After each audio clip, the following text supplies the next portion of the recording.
वालेकुम। शर्मी रिएक्शन में आप सबका स्वागत है। तो गाइस फिर से लेके आएंगे हम लोग रिएक्शन वीडियो। तो गाइस औरंगजेब ने सच में हिंदू लोगों को जान से मारा करते थे और हिंदू भाई लोग का जो मंदिर होता है क्या सच में वो तोड़ा था वो। तो आइए इसको लेके जो डॉक्टर जाकिर नायक है बहुत अच्छा से बयान दिए हैं। तो गाइस आज का वीडियो काफी हेल्पफुल होने वाला है, आप लोग अंत तक जरूर देखना। हाय गाइस, अस्सलाम वालेकुम। तो उम्मीद करते हैं आप लोग भी ठीक है और हम भी बहुत अच्छे हैं। तो कैसे हैं आप लोग? तो गाइस आज की वीडियो हम लोग के है औरंगजेब के ऊपर में। क्या सच में हिंदू लोगों का लिंक काटा गया है सच में? तो चलो देखते हैं। और गाइस यहाँ पे एक बात मैं आप लोगों को बोलना चाहूंगी, यार हम लोग इतना मेहनत करके वीडियो बनाते हैं, रिकॉर्ड करते हैं, एडिट करते हैं, थंबनेल बनाते हैं, कितना टाइम लग जाता है ना इसमें। और अब मतलब कि व्यूज बहुत ज्यादा डाउन जा रहा है हम लोग का। तो जो वीडियो हम लोग का पहले देखते थे, आइए जरूर वीडियो देखिए और सब्सक्राइब भी कर लीजिए। जो न्यू जुड़ता है हम लोग का वीडियो देखना मतलब। और इन पर रिएक्शन में भी जाइएगा, वहाँ पे भी प्यार दीजिएगा। वहाँ पे मेरा खुद का चैनल है अपना, मैं अकेले वीडियो बनाती हूँ मेरे बच्चे के साथ में। हाँ लोग भी देखिएगा, उसका बेटी के साथ, अदीबा के साथ। ठीक है, अदीबा को जरूर देखना। जो भारत में रहती हैं वीडियो जी, दो कम्युनिटीज़ जो भारत में रहती हैं, मेजॉरिटी कम्युनिटी 80% जिसको कहते हैं हिंदूस और 20% मुस्लिम्स, उनके बीच में गलत या सही ये भावना है कि इस्लाम जो फैला था वो तलवार के ज़ोर से फैला था। हिस्टोरिकल फैक्ट है या ये मिथ है कह नहीं सकते, लेकिन क्या ये सच है कि 3000 से 6000 तक हिंदू मंदिरों को गिरा के मस्जिद में बदला गया? क्या ये सच है कि स्पेशली औरंगज़ेब के वक्त में हज़ारों लाखों हिंदुओं को ज़बरदस्ती उनके जनेऊ काट के उनको मजबूर किया गया कि वो मुसलमान बने? नंबर 2, जो कि आज के समय के अनुसार एक सवाल मैं पूछ रहा हूँ, हिंदुओं पर हिंदू मैरिज एक्ट लागू है जिसकी परिभाषा में सिवाय क्रिश्चियन और मुस्लिम्स को छोड़ के बुद्ध, जैन को, सिखों को, सबको शामिल किया गया है।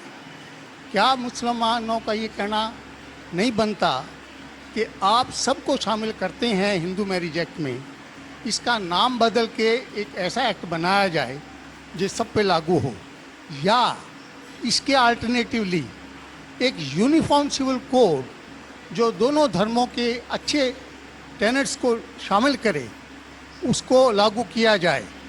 एक चीज़ मैं ये समझता हूँ कि मुस्लिम लॉ में जो विल है जिसके अंदर ये लिखा है कि 1/3 से ज़्यादा कोई विल नहीं कर सकेगा, इसका मैं इनकॉर्पोरेशन अगर यूनिफॉर्म सिविल कोड बनता है तो मैं चाहूँगा कि वो हिंदुओं पे भी लागू हो। ये नहीं है कि हिंदू मैरिज एक्ट को अगर इंडियन मैरिज एक्ट में बदला जाए तो मुसलमानों पे लागू हो और हिंदुओं पे कोई चीज़ ना आए। मुझे इस्लाम में ये चीज़ बहुत अच्छी लगी। ऐसे ही कोई यूनिफॉर्म सिविल कोड के लिए ये मुस्लिम आगे क्यों नहीं आ रहे, इसकी वजह मुझे बताइए। भाई साहब ने 3 सवाल पूछे एक सवाल में।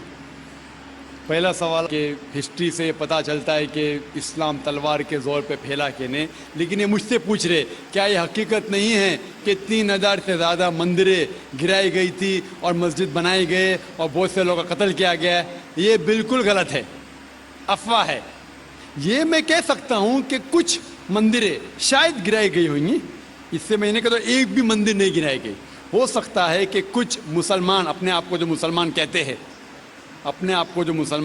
हैं उनने आके कुछ मंदिरों को गिराया होगा और मस्जिद बनाया होगा, हो सकता है। लेकिन ये कहना कि 3000 से 6000 मंदिर गिराए गए, ये बिल्कुल अफवाह है, बिल्कुल गलत है, बेबुनियाद है, बिल्कुल बेबुनियाद है। कुछ मुसलमान राजाओं ने गलत काम किए होंगे, उससे आप इस्लाम को दोषी नहीं ठहरा सकते। अगर हिटलर ने 60 लाख यहूदी को जिंदा जलाया तो मैं कह सकता हूं कि क्रिश्चियनिटी खराब है? बिल्कुल बेबुनियाद है, वो हिटलर ने किया, बाइबल में तो ही लिखा है कि जलाना चाहिए। इसी तरीके से ये खाली अफवाह है। कुछ मंदिरों को शायद गिराया गया होगा, मैं ये नहीं कहता कि नहीं गिराया गया, लेकिन उसको छोटी चीज़ को लेके उछाला जाता है मीडिया में और किताबें लिखी जाती है। आप देखो टीपू सुल्तान के खिलाफ आ गए। आज भी आप जाएंगे मैसूर के अंदर, उसके आजू बाजू आप देखेंगे तो टीपू सुल्तान के जो आंगन के अंदर है उसके अंदर मंदिर है। अगर आप ये कहते सच है कि 3000 से 6000 मंदिर को गिराया गया था, तो आप कैसे जिंदा बचे? आप कह रहे थे कि हजारों लोगों को कत्ल किया गया, आप कैसे जिंदा बचे? आप जिंदा बचे ये शहादत दे रहा है कि मुसलमान तलवार के जोर पे नहीं फैला।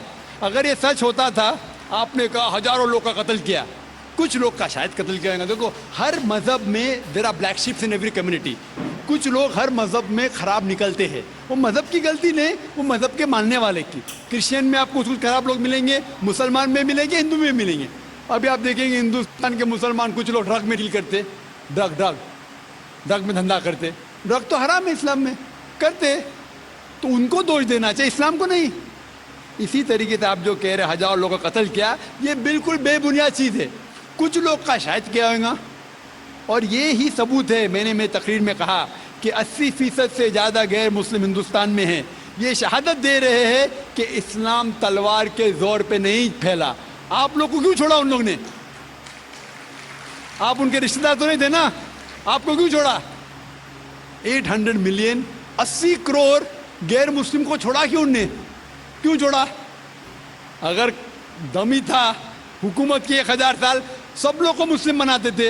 इससे ये जाहिर होता है कि इस्लाम तलवार के बलबूते पे नहीं फैला। कई लोग, कई गैर मुस्लिम इस्लाम से मुतासिर होके उन्होंने इस्लाम कबूल किया। तो ये कहना बिल्कुल गलत है। आपका दूसरा सवाल कि हमें क्या करना चाहिए? ये अलहदा लॉ नहीं होना चाहिए, सब एक ही कॉमन सिविल कोड होना चाहिए, और सब मजहब की अच्छी चीज़ें लेके कॉमन सिविल कोड करना चाहिए। मैं आपके बिल्कुल साथ हूँ। बाकी मुसलमान शायद आपके खिलाफ होंगे, मैं आपके साथ हूँ।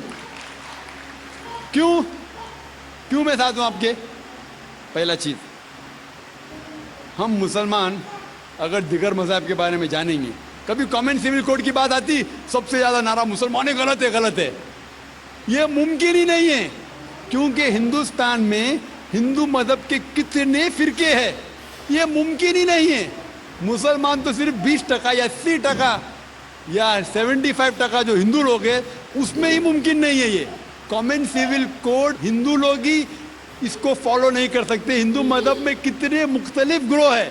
एक कहता है कि बेटी को जाना चाहिए, एक कहता है बेटे को जाना जायदाद, एक कहता है कि जितनी खेती है वो नहीं जा सकती बेटी को, दूसरा ग्रोह कहता है। कितने मुख्तलिफ ग्रोह है, हजारों।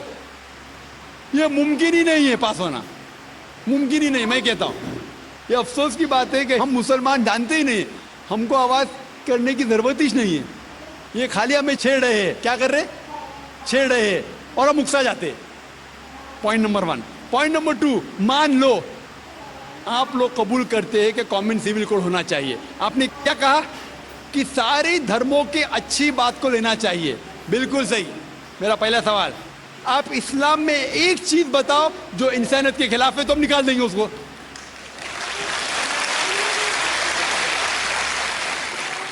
आपका ये कहना बिल्कुल सही है कि बाकी मज़ाहिब की अच्छी चीज़ें जो है, मिसाल के तौर पे मैंने तकरीर की similarities between Hinduism and Islam, तो जो अच्छी चीज़ें हिंदुइज्म की मैं ले चुका हूँ।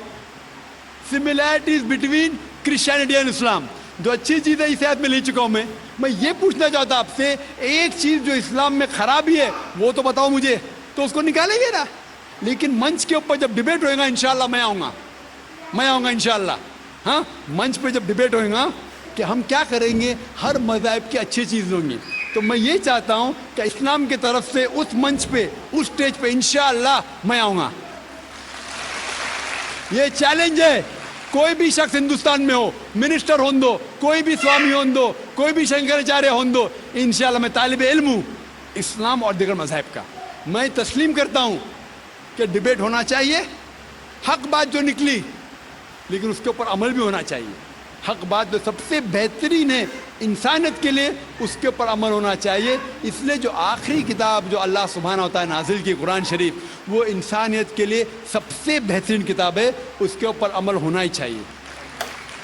आपका तीसरा सवाल, क्या ये हिंदू जो है इनहेरिटेंस के अंदर, ये इनहेरिटेंस जो होता है इस्लाम के अंदर, 1/3 हिस्सा, 1/3 हिस्सा हम विल में दे सकते हैं।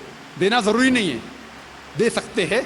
इस्लाम के जो विल के अंदर जो आते इनहेरिटेंस, वो कुरान की आयत है सूरह निसा की सूरह नंबर 4 आयत नंबर 11, 12 और 176, उसमें कहा गया है कि जो भी आपकी जायदाद है, अल्लाह सुब्हान ताला कह चुका है कि आपके बेटे को बेटियों से डबल मिलेगा। आगे लिखा गया है आपके वालिदैन को 1/6 मिलेगा। सिर्फ अगर बच्चे हैं तो वालिद वालदा को दोनों को 1/6, अगर बच्चे नहीं है तो वालदा का 1/3। आगे बढ़ती आयत नंबर 12 पे लिखा है कि आपकी बीवियां जो आपके लिए छोड़ेंगी, अगर बच्चे नहीं आपको आधा मिलेगा, बच्चे हैं तो 1/4 मिलेगा। आप जो आपके बीवियां के लिए छोड़ते हैं, बच्चे नहीं तो उनको मिलेगा 1/4, 1/4, बच्चे हैं तो 1/8। सही बात है, मतलब क्या कोई भी मजहब गलत नहीं होता, गलत होता है इंसान का अंदर जो ये मतलब वो ये होता है ना, एक तो वो सबसे ज्यादा खराब चीज है, मतलब हर किसी के मतलब अंदर ना इंसानियत नहीं होता है। विल जो करेंगे आप, कोई भी आदमी ऐसा होता है, कोई भी इंसान ऐसा होता है कि आपने कहते थे कि मैं मेरे बेटे से ज्यादा मोहब्बत करता हूँ, बड़े बेटे थे इसलिए उसको ज्यादा दूंगा, ये बिल्कुल गलत है। लेकिन जो ये दायरे में नहीं आते हैं इनहेरिटेंस के, उनको आप एक या हिस्सा दे सकते हैं। आप कहते हैं आपको ये चीज़ बहुत पसंद है। तो डॉक्टर जाकिर नायक का वीडियो आप लोग को कैसा लगता है बताइएगा। डॉक्टर जाकिर नायक का मतलब बयान सुन के ना हर दफा मतलब बहुत ज्यादा अच्छा लगता है हम लोगों को, है ना। तो वो तालीम है, मतलब बोलता नहीं है कि इतना सारा मतलब कि रखा हुआ है उसके सीने पे सब कुछ, मतलब अल्लाह के बारे से इतना मतलब कि जिक्र करना, मतलब टैलेंटेड आदमी है और मतलब कि लाखों का तदारों पे उसका मतलब क्या कि हिंदू जो भाई है वो मुसलमान बन रहा है। हाँ, तो सोचिए उसकी बयान सुन करके आदमी को अच्छा लगता है। जिसके माँ बाप हिंदू है उसका बच्चा मुसलमान बन गया है, उसका बयान सुन के डॉक्टर जाकिर नायक का सोचिए बहुत अच्छा लगता है। हम जानते हैं कि डॉक्टर जाकिर पाक और नेक है, ये मतलब कि मुसलमान का ये मजहब जो है ना वो मतलब कि सबसे ज़्यादा मतलब कि पाक और नेक से मतलब ये रिश्ता बना है हम लोग का। तो इसीलिए बोलते हैं कि हम लोग बहुत ज़्यादा खुश नसीब है कि हम लोग मुसलमान है, ठीक है। और कौन कौन मुसलमान है और मुसलमान हम लोग को वीडियो देखता है कौन उसमें ज़रूर बताना और हम लोग का सलाम का जवाब ज़रूर देना, ठीक है। तो गाइस ठीक है, आज का रिएक्शन वीडियो ये तक है। अच्छा लगे तो सब्सक्राइब कर लीजिए, लाइक कर लीजिए और ज़्यादा से ज़्यादा शेयर कीजिए। आप लोगों को कैसा कैसा वीडियो देखना पसंद है कमेंट उसमें ज़रूर बताना। में भी जाइएगा, उस चैनल को सब्सक्राइब कर लेना। Bye bye.